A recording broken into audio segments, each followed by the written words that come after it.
আপনার বাবা আপনাকে সেইভাবে নিয়ে রাস্তাঘাটে চলছিল, আজকে তারা নেই। কোথায় কোথায়? কষ্ট লাগে কত। বাবা চলে গেল, মা চলে গেল, কোথায় চলে গেল?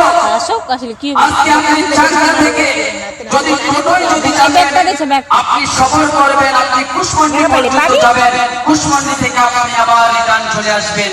কিন্তু আমরা শেষ যাত্রা যেটা করব, সেই যাত্রাটার নামই হচ্ছে কবর।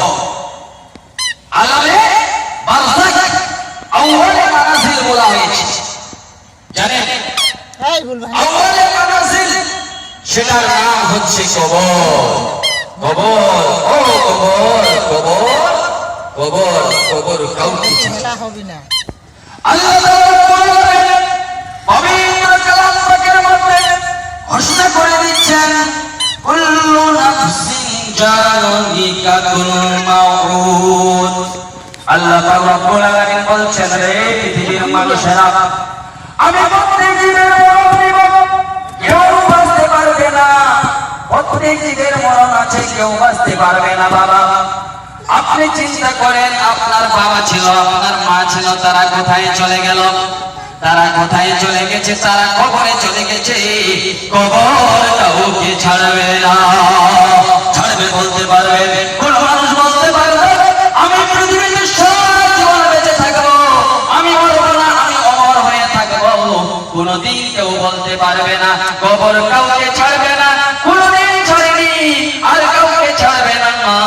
আপনি চাই সে কুখ্যাত হোক আর বিখ্যাত হোক, কুখ্যাত হয়ে আল্লাহ রাসূল সাল্লাল্লাহু আলাইহি ওয়াসাল্লাম কেউ দিতে হয়েছে, আর আস্তাগফিরুল্লাহ, বিখ্যাত হয়ে আল্লাহ রাসূল সাল্লাল্লাহু আলাইহি ওয়াসাল্লাম কেউ কবরে যেতে হয়েছে, আর তার মা দুধমা হালিমা কেউ কবরে যেতে হয়েছে, তার পিতা আব্দুল্লাহ কেউ কবরে যেতে হয়েছে, সকল মানুষকে কবরে যেতে হয়েছে। আর কুখ্যাত হয়ে আবু জেহেল, নমরুদ, সাদ্দাত, হামাম সকলকে কবরে যেতে হয়েছে। কুখ্যাত মানে এটা ভুল বললাম, কুখ্যাত যারা হয় আবু জেহেল, নমরুদ, সাদ্দাত, আর বিখ্যাত আল্লাহ রাসূল সাল্লাল্লাহু আলাইহি ওয়াসাল্লাম, তাকেও কবরে যেতে হয়েছে। তার দুধমা হালিমা, তাকেও কবরে যেতে হয়েছে। কবর কাউকে ছাড়বে না, কবর কাউকে কোনোদিন ছাড়বে না, আর ছাড়বে মেলুন, জানেন? নানা আসুক, নানা আসলে আনবে। আনা বাইতুস সুলমান, আনা বাইতুত তুরাব, আনা বাইতুল ওয়াহদা, আনা বাইতুদ দুর। রে আদম সন্তান, তুমি পৃথিবীতে লাফিয়ে বেড়াচ্ছ, কবর বলে